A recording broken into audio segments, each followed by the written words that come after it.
Welcome to Animal Crossing Month.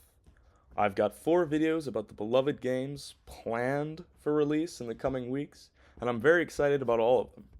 First up is a video I've wanted to make for a long time.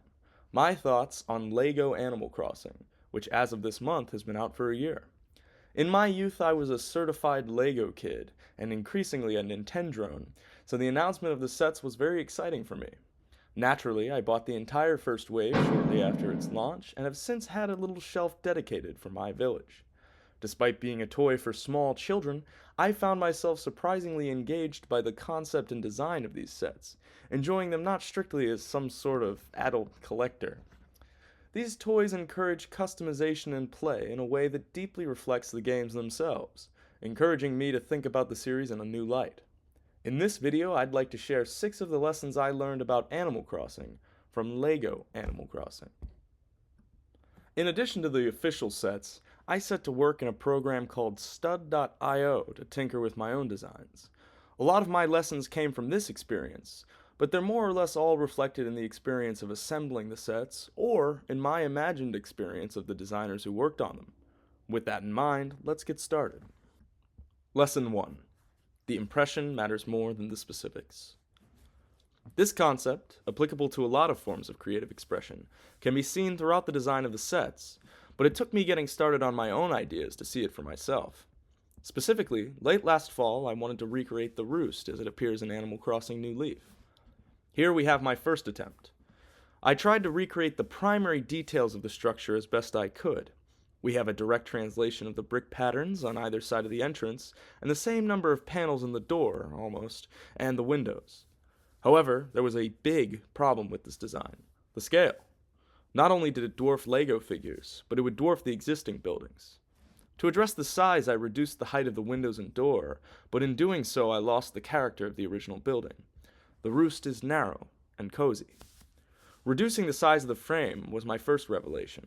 While less accurate, this approach started to return some of the cute diminutiveness of the original.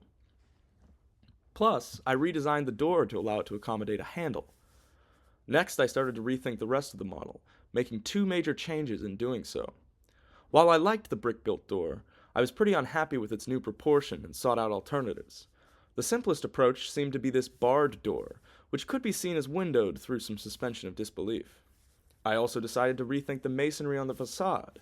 Rather than trying to recreate the pattern as it was, I decided to try to give a better impression of brickwork with some slight variations in depth. I think that this was significantly more successful than the original approach, better evoking the original while diverging from it in detail. Finally, I moved the awning back up where it belonged on the roof, and version 2 was complete. Along the way, I got to experience firsthand the value in creating an impression. Art, including models, is about communication, and in some mediums it is more effective to break away from recreation to more strongly convey a visual idea. One such medium is LEGO bricks, and I think another is Animal Crossing itself. Laying out a fountain square, market, campsite, or orchard sometimes requires unrealistic inclusions, density, or layout to more strongly convey its basis. Lesson 2. But the details matter too. That all being said, there were some choices made along the way that didn't work artistically or match the original, simply because I was lazy about my source material.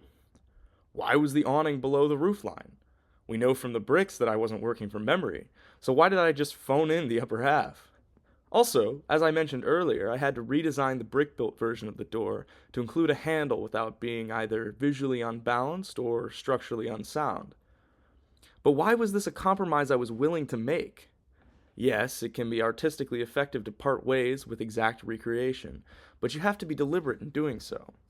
For another example, let's take a look at one of my attempts to recreate the rail car also seen in New Leaf.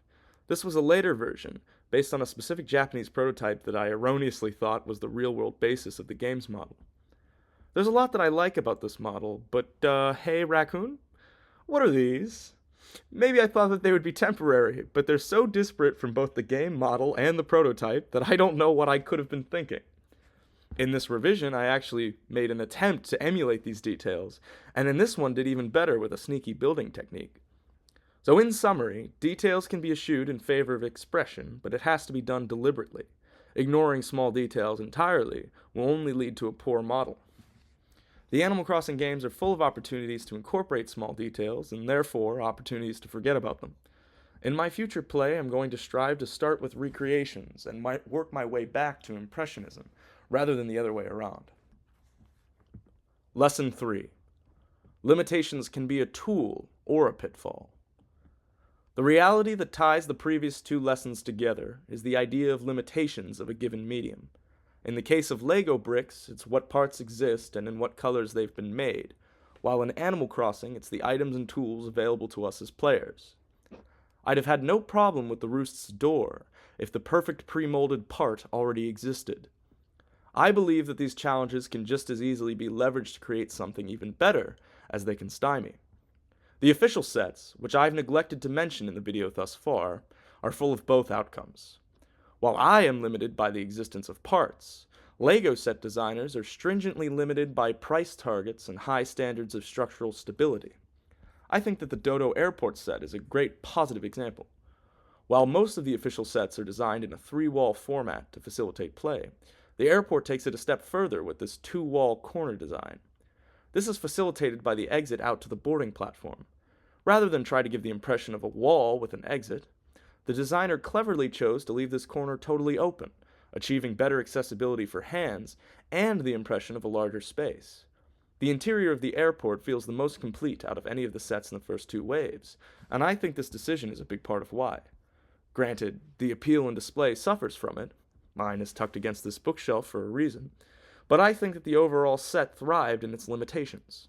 Similarly, I think that a lot of Animal Crossing designs, whether interior, exterior, or even in patterns, can be propelled by the game's limitations rather than being held back. Lesson 4. Rearranging can be play. With our return to the official sets, I'd like to take a look at my little village layout.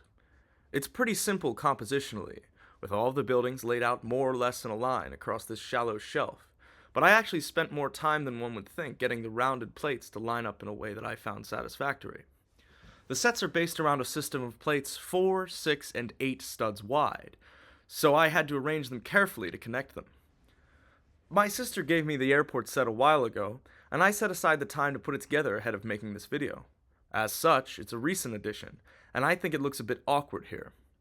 Making use of the plate system, I rearranged things to push Nook's Cranny back and bring the airport in front of it. This first attempt was a start, but I thought this beach shape was a bit awkward and wasn't happy with the gap between the grass plates here. With the previous lesson in mind, I took the limitation of the system as a creative driver, moving the beach to make the gap less obvious. I'm pretty happy with this arrangement, though it's not perfect, and at some point I'm sure I'll go back to tweak it. This experience turned out to be a great example of the lesson I learned when I built the first wave of sets. Arranging, and especially rearranging, is a very engaging form of play. It's like a puzzle with no answer, but iterating gets you ever closer. The connection to the games here is obvious, and I was astounded by how alike the experience of LEGO Animal Crossing is to actual Animal Crossing. With New Horizons, it became easy to call your town done, but I think that this actually does you a great disservice. In my mind, redesigning and remaking can be just as fun as designing and making. Lesson 5. Seek ways to differentiate. Alright, thanks for sticking with me so far. The final 2 lessons more directly connect to the games, and the first one here is obvious. We should seek ways to differentiate our creations, and the developers of the Animal Crossing games should include as many ways to facilitate that as they can.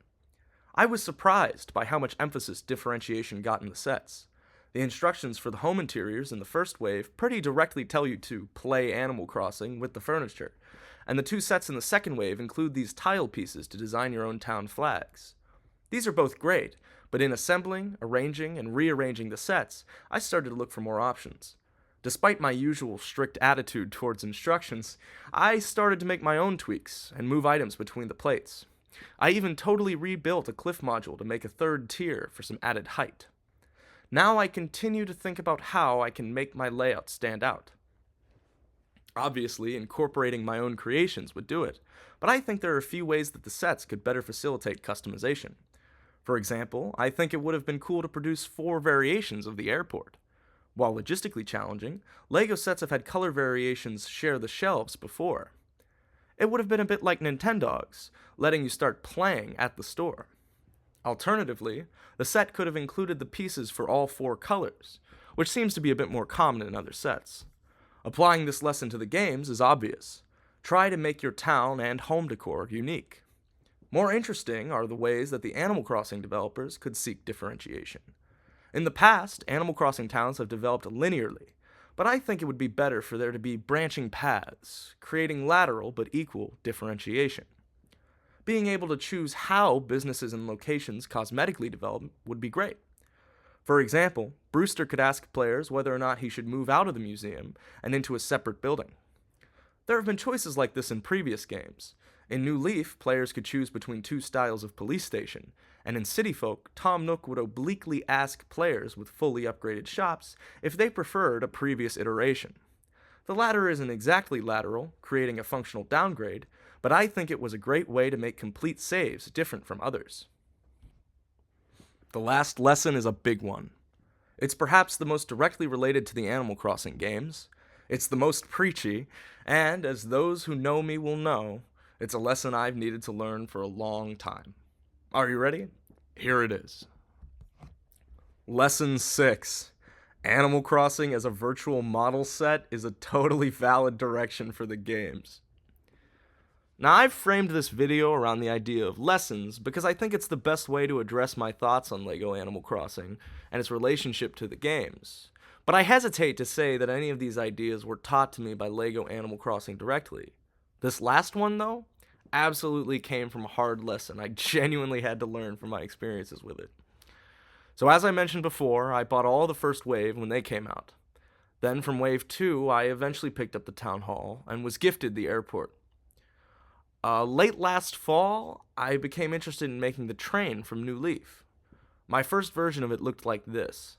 I was trying to both match the scale of the buildings while also cutting costs for when I bought the pieces to make it in real life. But when you give a raccoon a cookie, it will want milk, or in this case, the roost. When I made the roost, I wanted leaves, and so on. At this point, I realized that it was simply financially irresponsible to spend any more money on LEGO Animal Crossing, whether sets or pieces, and I haven't since. I don't own any of the third wave and don't intend to. How does this relate to the games? Well, in a roundabout way, I found that it justified their modern direction to me. Long have I criticized the increased focus on customization in New Leaf and New Horizons, but now I truly understand the value of Animal Crossing in its modern form as a digital model set. Like here, check this out. I started work on retail at one point, experimenting with some basic shaping, but never getting very far. Part of why I gave up was the difficulty in accomplishing these shapes in a structurally sound and visually appealing way, but I also knew that pink was an expensive color. Now that I've accepted keeping my LEGO creations digital, the only limit is my own time and patience. Hence why this rushed layout idea is so poor.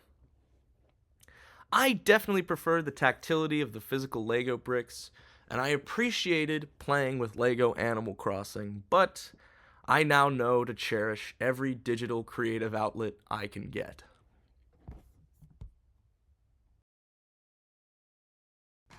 Hey there. Oh gosh, I'm still getting over COVID. Hey there. Thanks for watching. If you're watching, that's great. This is another video that was very rushed, and I did instead of sleeping before work. I'm not 100% satisfied with it. I was hoping or dreaming of getting more from it, but I think it's good enough. And my severe procrastination, I think, has sort of indicated to me that P52, the one video a week idea, is a good thing, because I don't think it would exist at all if it weren't rushed, Next week's video, I'm going to sleep and get it done gradually, instead of in one more or less 5-hour rush from writing the script to everything. I mean, I've been thinking about it, but I haven't been working on it. So, if you like Animal Crossing and you've stumbled upon this, stay tuned, I guess. And I'm sorry.